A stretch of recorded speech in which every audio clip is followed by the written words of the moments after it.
Olá, minha Paraíba, muito boa tarde. Ok, estamos ao vivo a partir de agora aqui pela sua TV Arapuã. Hoje é dia 27 de agosto de 2024 e hoje a gente vai fechando aí o nosso ciclo de sabatinas com os candidatos que estão disputando a Prefeitura de João Pessoa e a gente naquele compromisso de mostrar para você todo, basicamente, aí o cenário dessa disputa pela Prefeitura aqui da capital, né? Todos os 6 candidatos à Prefeitura de João Pessoa então passaram por esta bancada, assim como passaram também pelo nosso espaço na Arapuã FM. O que está fechando, o candidato que está fechando, então, essa nossa rodada é o candidato Camilo Duarte, do PCO, do Partido da Causa Operária, ele que é servidor público, e vai fazer um debate para a gente aqui sobre a visão aí do partido, dessa candidatura, nessa disputa aqui à Prefeitura de João Pessoa. Camilo, muito boa tarde, seja muito bem-vindo. Obrigado pela sua presença aqui no Rede Verdade, viu? Agradeço o espaço, agradeço ter essa possibilidade de falar, de discutir com vocês e boa tarde também. Vamos lá, estou à disposição. Bom, para a primeira pergunta, para que as pessoas estejam aí nos acompanhando, para saber quem é Camilo Duarte, né? Que trajetória você tem aí na sua vida pessoal, profissional e política de ter chegado até aqui no PCO, inclusive ali com algumas referências, você já disputou também outras eleições aqui em João Pessoa, Camilo. Vamos lá. Camilo Duarte é uma pessoa como qualquer outro. A candidatura em si não é uma candidatura de Camilo, é uma candidatura do PCO. É uma candidatura para promover o PCO, para promover o partido, para promover a agremiação, para defender uma posição, para defender uma ideia. Eu, como falei anteriormente, por formação sou físico, mas por ocupação eu sou técnico administrativo na UFPB. Antes trabalhei nos Correios, fui carteiro e estou no partido militando há 22 anos, mais da metade da minha idade. É isso, sou um militante do PCO. Você entrou na política primeiro pelo movimento estudantil, é isso? Depois sindical. Certo. Eu entrei na política em 2002, quando eu vi um cartaz com passe livre. E o cartaz era bem chamativo, eu fui lá, olhei, e o que o cartaz colocava era uma realidade. Ele discutia a questão de ser uma concessão estatal, de ser uma obrigatoriedade do Estado. E por isso, o discurso que tinha era muito interessante, colocava uma realidade. E isso aí fez com que eu envolvesse, participasse da campanha. E tinha sido feito pelo PCO naquela época? Pelo PCO, isso. Certo. Nessa época a gente fez um movimento, não sei se vocês lembram, em 2003, a gente teve um aumento da passagem para 47 centavos, se não estou enganado, 45. E a gente fez uma série de movimentos no centro da cidade até baixar o valor. Quase todo dia a gente parava no centro da cidade. Eu era do centro acadêmico na época, eu era um dos que estava organizando. A gente tirou o panfleto, chamou o pessoal, discutiu, mobilizou o movimento estudantil. E realmente naquela época a gente fez com que o movimento estudantil aqui na cidade voltasse à vida. E o PCO, assim, para que as pessoas entendam, olha, que partido é esse? Se alguém diz assim, toda eleição ele volta, aparece, esse PCO aparece e tal, que partido é esse? Olha, o PCO, ele é um instrumento mais consciente da classe trabalhadora no país, de longe. Ele, embora algumas pessoas só o vejam na eleição, é um trabalho diário. O PCO não para. O PCO está na organização dos indígenas, lá no Mato Grosso, aqui no Conde, está na organização na luta pela moradia, está na organização na luta dos sem terras. Ele está no dia a dia. O nosso eixo central é um jornal, o Jornal Causa Operária. Tem um diário, é o trabalho de propaganda, é o trabalho de discutir com as pessoas, de convencer, de abrir um debate sobre cada posição. Nós fizemos um debate muito importante agora, primeiro sobre a questão da liberdade de imprensa, liberdade de pensamento, liberdade de organização e segundo também sobre a questão do ramais, sobre a questão da autodefesa daquele povo, do direito que uma população tem de se defender perante uma agressão, que é isso que ocorre ali. Tá, então vamos lá. Então você até trouxe aqui um panfleto aqui, Ramais contra o seu lado da história. Vocês também fazem essa defesa do Ramais. Primeiro, eu considero polêmico, tem até uma fala aqui de das lideranças do Ramais, ninguém dá a liberdade a ninguém, ela tem que ser conquistada. Aí eu lhe pergunto, essa é uma defesa, assim, vocês aproveitam uma campanha municipal que a sua população está esperando soluções para o dia a dia da cidade, para debater temas como esse aqui, como o Ramais, assim, para além da polêmica daqui, do mérito desse debate. Certo, vamos lá. Primeiro ponto. O que a gente está fazendo aqui é discutir política. O que a maioria dos candidatos fazem é demagogia. Quando um candidato chega aqui e diz que vou fazer isso, vou fazer aquilo, é uma demagogia. Você acha que não é possível? Não, não é uma questão se é possível ou não. Primeiro que se ele for seguir a legislação de limite dos gastos, se ele for atender o que os empresários querem, o que os banqueiros querem, ele não vai atender a população. O Lula, inclusive, é uma prova disso. Ele não consegue atender a população porque ele tem essa política. Tem coisas que não dá para ter 2 anos, não dá para conciliar. Esse é um ponto deles. Foi como eu falei anteriormente na rádio. Se você coloca 40% do orçamento federal, mais de 40%, direto para pagamento das dívidas e para pagamento dos juros e amortização das dívidas, você não vai ter como atender às necessidades da população. É uma coisa óbvia. Você não vai ter orçamento suficiente para ter infraestrutura, você não vai ter orçamento suficiente para educação, não vai ter orçamento suficiente para o básico. E é essa a nossa realidade. A gente tem, hoje, as condições de vida da população são piores do que na década de 70, 60. E a nossa economia é muito superior. Não se explica.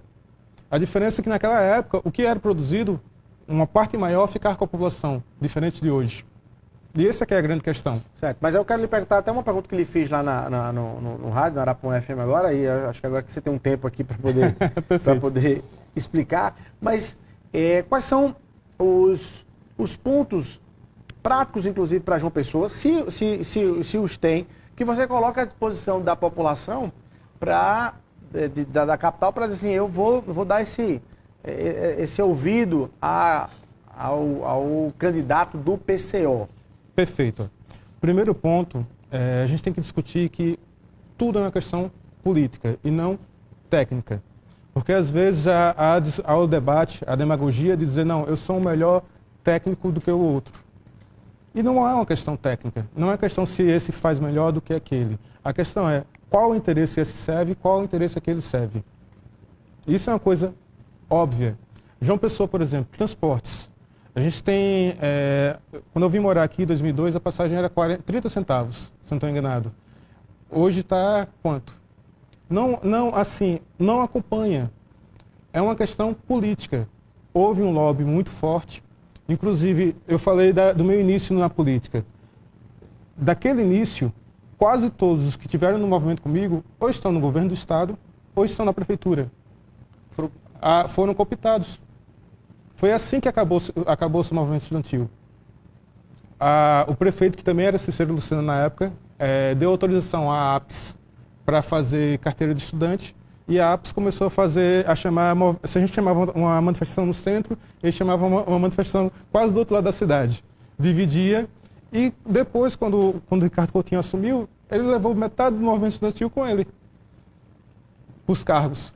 Aí eu tenho amigos hoje no governo do estado, na prefeitura, em todos os cargos. Você chega lá, não, esse militou comigo há 20 anos atrás. Parece 1000 anos, mas está lá. Quer dizer, não é uma questão técnica. Sempre vai ter técnicos, é uma questão política. Certo, de quem serve, o que você falou. De quem serve. E aí é que a gente entra em grande questão. Por exemplo, moradia, que foi uma discussão anterior. Primeira coisa, conversar com os movimentos. A prefeitura tem que chegar e conversar com os movimentos e ver qual é a necessidade. E atender. Se é uma questão de moradia, se falta moradia e tem moradia para isso, se esses imóveis perderam sua função social, vai lá e desocupa. Desocupa não.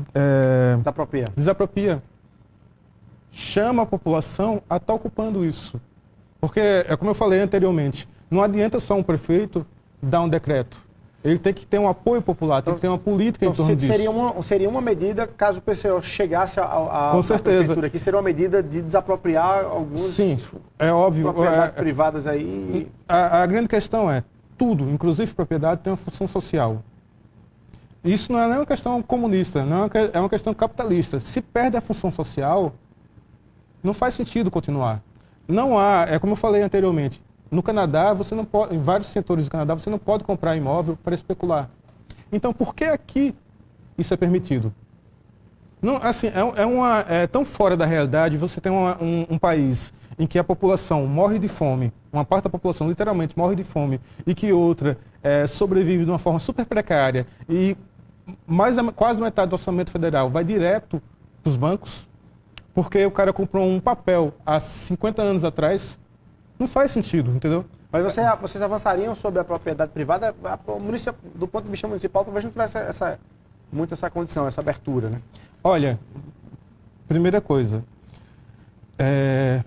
o prefeito, um governador, realmente não vai ter esse poder individual, mas ele pode ter todos os meios para isso. Sim, e pode mobilizar, pode mobilizar a população para isso. Essa questão de orçamento, por exemplo. O que é que o prefeito tem que dizer? Olha, o problema é o seguinte, a gente precisa de tanto para ter saúde e educação em João Pessoa. O governo federal está arrecadando tanto. A gente precisa que o governo repasse. A gente não pode dar tal subsídio e tem que chamar a população, levar a população para Brasília. Seria uma novidade. O prefeito bancaria, então, movimentos e manifestações? Na verdade, a prefeitura tem que voltar, tem que pertencer ao movimento, à manifestação. O governo tem que ser da população. E é isso que a gente propõe. Porque hoje o governo está longe da população. Longe em todos os sentidos. Tanto no dia a dia como na questão política. E o que a gente propõe é justamente o contrário, que o governo passe a ser da população. E essa é a forma de fazer isso. No questão do transporte público, na prática, o que é que vocês fariam se assumissem o governo? Vocês derrubariam o contrato com as empresas privadas, estatizariam esse serviço? O que é que vocês fariam com o transporte público? Porque as pessoas, de certa forma, e o morador de uma pessoa tem um olhar muito forte aí de uso desse serviço. Olha, transporte público em João Pessoa é uma coisa absurda. É caro e é ruim. Não é o pior, mas está muito longe do melhor. E assim, é uma coisa básica. Cancela a concessão. Aqui já teve empresa pública. Várias cidades do país têm empresa pública. Coloca empresa pública. Vocês voltariam para É óbvio. Aqui teve o Estado, né? O Estado, o Cetusa, né? Você está falando? Era o antigo Cetusa. O antigo Cetusa. Mas você voltaria com um modelo como esse? Esse é um debate interessante. A questão não é se o modelo funciona ou não. Inclusive, eu fui gestor de um certo setor da UFPB e eu digo, a administração pública funciona. E funciona bem. O problema é o interesse político em torno disso.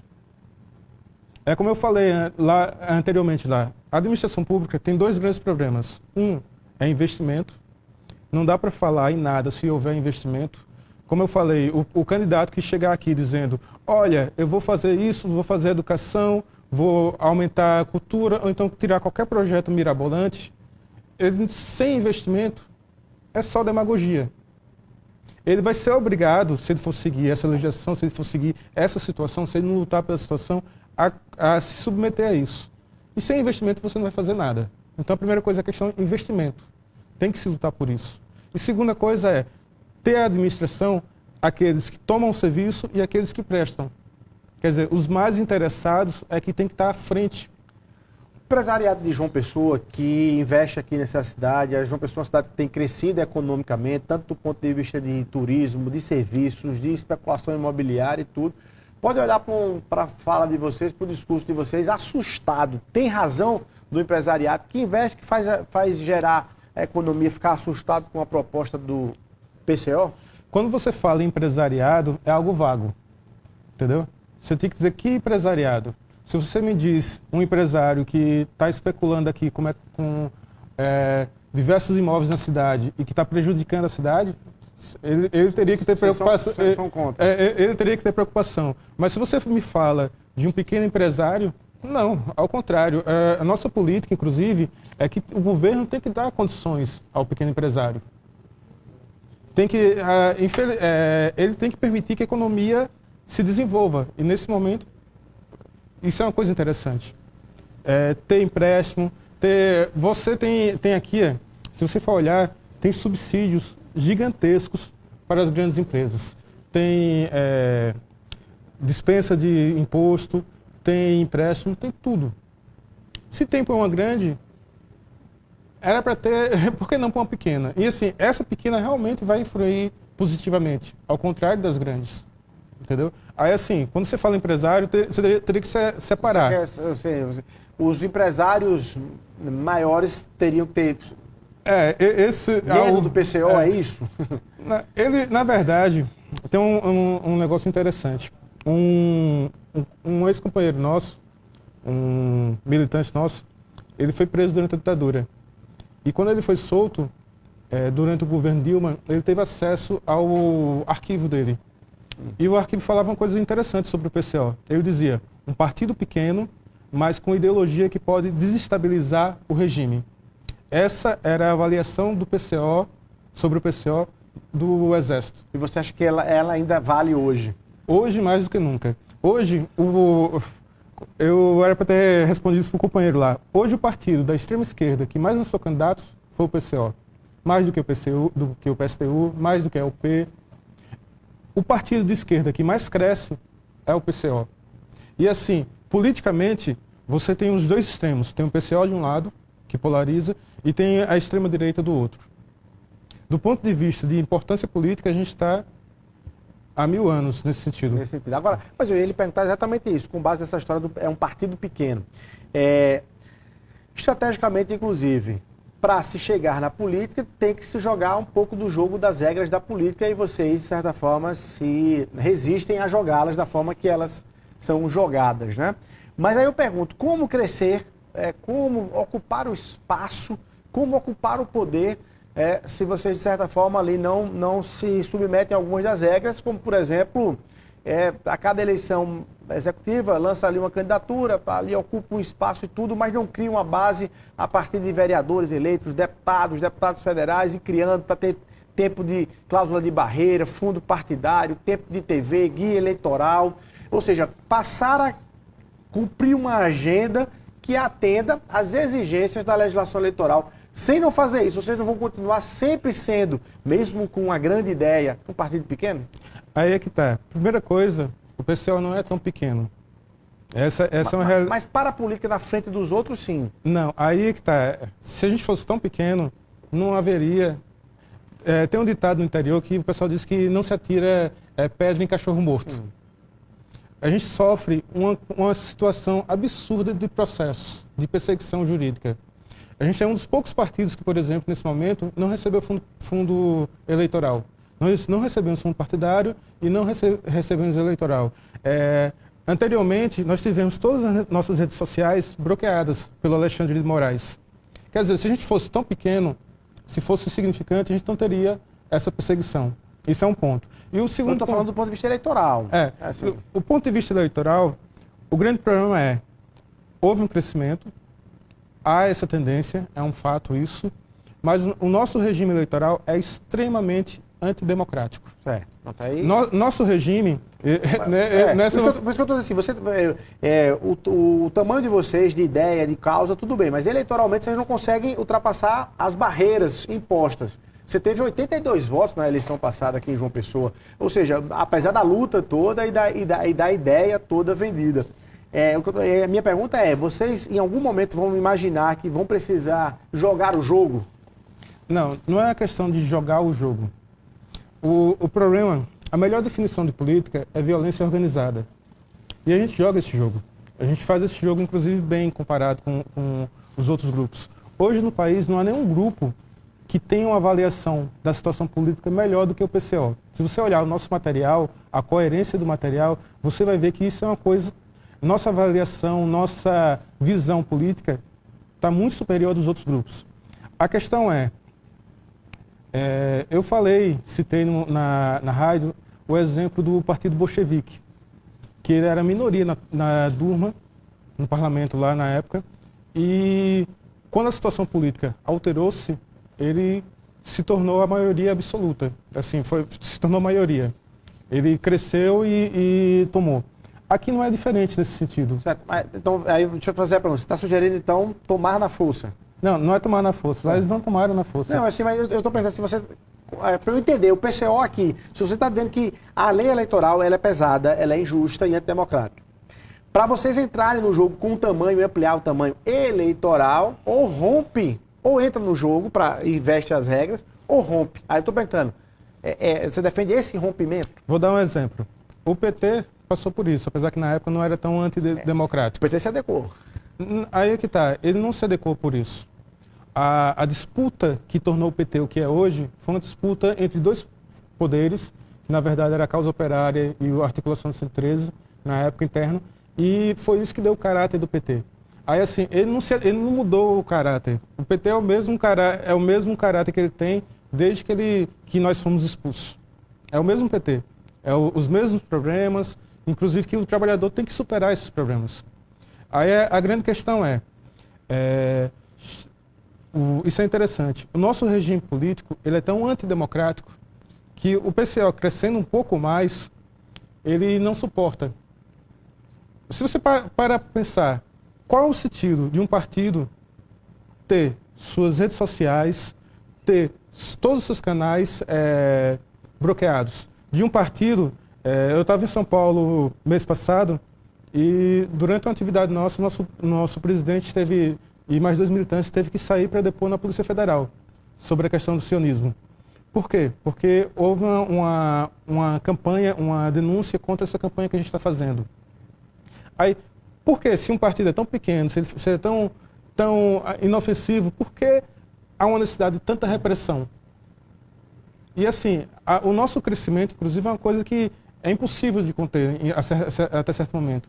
A tendência quando o trabalhador entra em movimento, quando a população perde suas ilusões com a política e procura resolver seus problemas políticos, procura abrir esse debate, ele vai procurar sempre o grupo que está lutando mais. E esse grupo desenvolve. Foi isso na década de 70. A oposição metalúrgica foi muito disso. E acabou gerando a CUT e o PT. Aí assim, hoje a gente está revivendo isso. A diferença é que hoje a gente é maior, hoje o trabalhador teve as experiências anteriores, e eu estou com 42 anos. É uma geração, e toda essa geração, ela aprendeu, por exemplo, que não dá para confiar na justiça. Nós vimos o Lula ser preso e não poder participar da eleição de 2018, que colocou Bolsonaro no poder.